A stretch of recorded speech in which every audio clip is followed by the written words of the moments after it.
Hey guys, welcome back to my channel. This is Kemi, and I'm here to talk about Beyond the Gates Season 2, Episode 104. Now, before we begin, make sure you guys are liking, subscribing, and turning on your post notifications so you'll know whenever I post.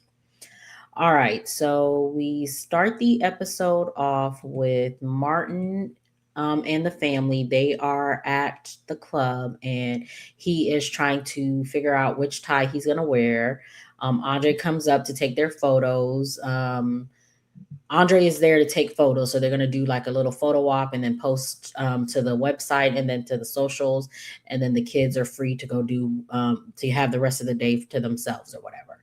Shauna tells them that Andre is ready to take the photos, and um, Tyrell picks out a tie for him. They go take the photos. Martin then tells the kids that they can go, and Smitty tells them to behave, to stay out of trouble. Shonda tells him to relax. We see Martin talking to Smitty because he's worried about the event and worries that he may lose, and shame the family after everything that they've done. Shame the family after everything that they've done um, to help him win or whatever. Um, Smitty tells him, you're good. Everything's going to be good. Martin tells him that his poll numbers are stagnant, and Vernon bringing Victor in as a Hail Mary could make him look, could make, isn't, may not be good. And he wants to know if he looks desperate. Smitty gives him a pep talk and then tells him, everything, that this isn't going to define him, and even if he loses, which is a big if, he still has his family and him. They kiss. And then we see Anita and Vernon. Um, we see Anita and Vernon. They're at the house and they are getting ready. Um, uh, they talk about the good old days, and they love on each other, and then they talk about how Victor having their back. Oh, sorry, y'all. About Victor having their back and how they met Victor, and hopefully all of this will help. We see Victor on the phone getting on an elevator, and he again is talking about his trip to the DMV. Anita tells Vernon that she can't shake the feeling that Victor showing up could backfire on them. Vernon tells her that this was a good idea, and Anita voices her concerns. Vernon tells her not to worry, and no one is talking. And then she brings up Joey, and he tells her he won't blow up his life. They are happy, and they're happy that he isn't coming to the fundraiser.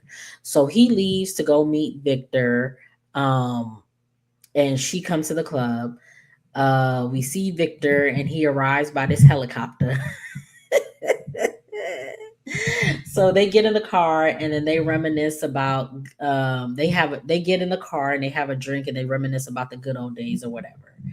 So we see not Chelsea. We see Naomi. She comes to Danny's house, and she's reading her phone about the weather forecast, and she hopes that it doesn't mess up the event. They talk about eating before the event, because so the photographers don't catch them eating. She grabs some chips. Danny grabs some chips and for them to eat, but Naomi is distracted. Danny wants to know what's going on.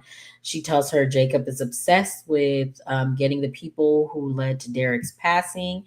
Danny understands, and they talk about her obsessiveness with Bill and Haley, but she's out of that. Naomi is trying to pull Jacob back before that even start. Danny then asks about Ashley, and she tells him that they stopped by. Naomi is shocked and says, was it awkward? And she says it was her suggestion. And Andre asked her to come. Naomi is shocked by it. Danny says she's trying to be more like him and caring and all this other stuff, but not with everyone. She isn't crazy. Naomi is proud of her and the visit, and says that the visit probably meant a lot to Ashley. We see we see Jacob. He is at the office, and Elon is chewing him out. about almost putting his hands on Ren. Jacob says he wasn't, but he needed Ren to think that he would. Elon says that isn't him. Jacob says he'll do whatever to get the impaler. Jacob is pissed that Smitty's article isn't up yet. Elon tells him that Leah is about to be moved and he wants to be there. Elon isn't trying to tell him, but Jacob ain't having it. And he's telling him to give me the information. So he tells him, and then he leaves to go question Ren some more. So we see Jacob coming out of the interrogation room and he tells him that Ren cracked and gave him a name. Um, gave him a name, and this is the break that he needed. So we see that he gets a call from Naomi, and Naomi was talking to Danny, and Danny had asked her what was wrong, and she tells her that da, da, da, da. She's worried about Jacob and he should have been there. So she calls him, and this is when he gets the call. And she asks him where he's at. He says he forgot. She tells him all the people that's coming, and she can't believe he forgot. He tells her he can't be there. He just got a tip and he has to move Leah. She wants to support him, but she feels like he's living at the station. He tells her things are about to go. Oh no, he tells her if things go the way he thinks they will, then they'll be back to being them. She says okay and tells him to be safe. Jacob, yeah, she tells him to be safe. We go back to Naomi and Danny, and let's see. Naomi is upset that Jacob is consumed with work, and she thought her days of arriving to events solo would have ended with Jacob's undercover op. Would have ended when Jacob's undercover op was over. Danny tells her that this is probably the break he needs, and then tells her she doesn't have to go solo and to bring Ashley. She may need it. She needs it. Naomi tries to talk herself out of doing it, but Danny tells her no, this is what she needs. Naomi makes a joke about Danny, and then they laugh about it. Naomi says she'll go to Ashley's and ask her because this is an in-person thing and not a over the phone text type thing. So Naomi goes to leave, and Andre comes in, and he gets ready to show her the pictures because she asked about the pictures. He goes to show her the pictures, and the ring box falls out of his bag. She wants to know what it is. So he tells her that he was saving it for Tokyo, but he doesn't want her to spiral. So he tells her what it is. It's a ring from a Japanese legend. He tells her what it means. She loves it. She puts it on and they kiss. So we see Jacob. He is back at the station. Oh no, sorry. I apologize. We see Vanessa. She's at Joey's place, and they're putting the final touches on their outfits or whatever. He's in a mood. They talk about Heather. Vanessa wants to know when he will see her again. Joey says he hopes soon. Vanessa wants to know when he'll reschedule the meeting with the impaler. He tells her that he'll leave it up to them, but they've moved their operation out of the DMV, and that's all he wanted. They talk about it, and he thinks he's just like them. Vanessa says no, but Joey starts talking about his dad and how broken people come to the casino, and he's just living out the family tradition. Vanessa tells him that the jury's still out on his sister since she didn't want to share anything about her enterprise in London, but he isn't like his father. Joey says, so you're an expert on my family now? And she says what he's told her. She says he doesn't lean on intimidation to bend others to his will much. And he says only when necessary. She says that was his father's MO, and that he broke the cycle, and that he broke the cycle with funding the clinic. And it shows how much he cares about the community, which you begged him to do that. So does it really show him? But whatever. So he says, you act like I'm an angel and my sister is the devil. And it's not that simple. She says, Why not? Joey talks about Heather growing up, and he gets a text. She starts to talk more about Heather, and he wants to table the conversation because they got company. She asks who. He opens the door, and it's Jacob. He's there to tell her that he's there to tell him that he got to lead. He has a lead on the impaler. Vanessa wants to know why he's there, and no, Vanessa wants to know what it is, and he tells her, well, I'm here to talk to Joey. She says, well, I'm talking to you. And Joey says, whatever you have to say, you can say it in front of us. She then says, you barge in here like you're about to arrest somebody. This kind of feels like this is borderline harassment. Joey tells her to simmer down. Jacob tells them that he got a name. He mentions a name, which isn't anybody, and tells him that it's just a lead. And Joey says that person isn't a stranger to trafficking. Jacob wants to know, well, why weren't you this forthcoming when Elon came to you? And he says they live by a code. And Jacob wants to know what changed. He says Derek's passing. Jacob says, well, if you find out anything else, he hopes that you'll pass it along. Joey says this was a freebie and anything else will cost. Jacob says, name it, and he'll pay anything to see the impaler pay for what they did. Vanessa feels like Jacob leaves. Vanessa feels like Joey isn't telling her everything about the impaler. He tells her that he did lie and he didn't want to tell her everything. She wants to know what happened. He tells her that he made an offer for them to go into the business together, but he turned him down. Vanessa is worried that he will come after him, and he says they can try, but they won't. So we see Jacob, he's back at the station, and Elon wants to know why he went to Joey. Elon